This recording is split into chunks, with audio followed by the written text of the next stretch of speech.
Hi friends, welcome to my channel easy cooking recipes. आज हम बनाने जा रहे हैं डाइट फ्राई कॉर्न आलू टिक्की। ये उन लोगों के लिए हैं जो लोग डाइट कॉन्शियस हैं और फ्राइड फूड खाना पसंद नहीं करते हैं, लेकिन टेस्ट चेंज करने के लिए कुछ अच्छा खाने का मन करता है।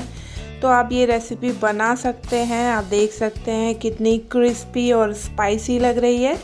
तो चलिए स्टार्ट करते हैं। Welcome to my channel easy cooking recipes. तो ये हमने सबसे पहले एक मिक्सिंग बोल में मैंने ये बॉईल कर लिया था। 1 कप के करीब हैं ये जो कॉर्न्स हैं, उबले हुए हैं। और एक मैंने आलू लिया है उबला हुआ, और ये मैंने 2 कटी हुई हरी मिर्च ली है, छोटा सा टुकड़ा अदरक का कट किया है, और ये मैंने 3 से 4 ली हैं करी लीव्स, उनको कट करके डाल लिया है। अब हम इन सबको मैश कर लेंगे। फ्रेंड्स, अगर ये रेसिपी पसंद आती है तो लाइक का बटन ज़रूर क्लिक करिएगा। ये आप देख सकते हैं हमने सारी चीज़ों को मैश कर लिया है। अब हम इसमें डाल देंगे 3 चम्मच कॉर्नफ्लावर,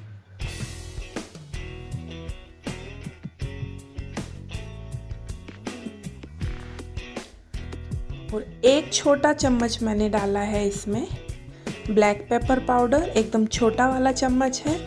और मैंने 1 चम्मच नमक डाला है, थोड़ा और डाल दिया है, आप अपने टेस्ट के अनुसार डाल सकते हैं। अब हम इसका एक डो बना के तैयार कर लेंगे।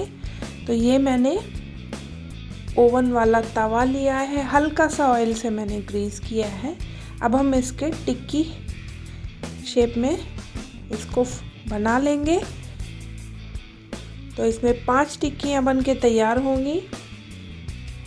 फ्रेंड्स, ऐसी ही मज़ेदार रेसिपीज़ के लिए मेरे चैनल को सब्सक्राइब करना ना भूलें। अब हमने तवे को ओवन में रखना है 15 मिनट ग्रिल ऑप्शन पे, और हमें बीच में इसको निकाल करके इस तरीके से पलट देना है। और आप चाहें तो हल्का सा ब्रश से तेल लगा सकते हैं, आप नहीं चाहते हैं तो उसको स्किप भी कर सकते हैं।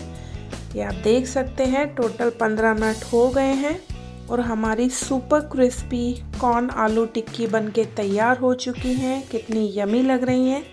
आप भी ये रेसिपी घर पे ज़रूर ट्राई करिएगा और कमेंट करके बताइएगा ये रेसिपी कैसी लगी। ये हमने सर्व कर दी हैं। आप चटनी सॉस किसी से भी खा सकते हैं। फिर मिलते हैं। Take care, bye bye.